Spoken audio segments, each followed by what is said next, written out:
Hello বন্ধুরা, welcome to my channel Ishita's live media. আজকে রবিবার আর আজকে আমি ঘরেই ছিলাম। তো সকালবেলা চলে গিয়েছিলাম ছাদে গাছের পরিচর্যা করতে। প্রথমেই গাছের রিপোর্টিং করে তারপর সার দিয়ে গাছের পরিচর্যা করে নিলাম।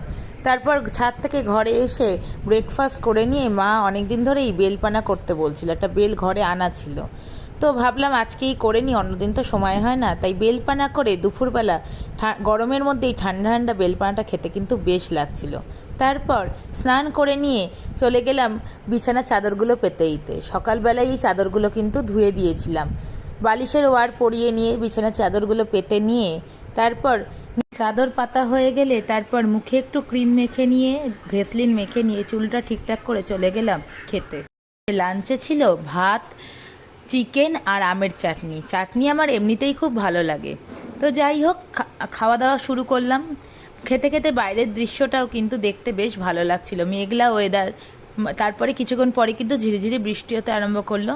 খাওয়া দাওয়া শেষ করে বিছানায় এসে ঘুমোতে যাব, কিন্তু ভাবলাম না, চুলটা ভেজা আছে আর ঘুমোবো না। তারপর একটু ফোন ঘাঁটতে ঘাঁটতে ভাবলাম যে একটু নেল পালিশ পরে নিই, অনেকদিন পরা হয় না। তো এসে কিছুক্ষণ নেল পালিশ পরছিলাম। নেল পালিশ পরার পরে দেখছিলাম কীরকম লাগে। মাঝে মাঝে কিন্তু নিজের যত্ন নেওয়াটাও কিন্তু জরুরি। তো এই দেখো, আমার নেল পালিশ পরা হয়ে গেছে, তো আমি নেল পালিশ পরে নিয়েছি। তো তারপরে মা কিছু ড্রাই ফ্রুটস এনে দিল, এইগুলো খেয়ে আমি ঘুমোতে চলে গেলাম। বিকেলবেলা উঠে সন্ধ্যার চাটা এলো।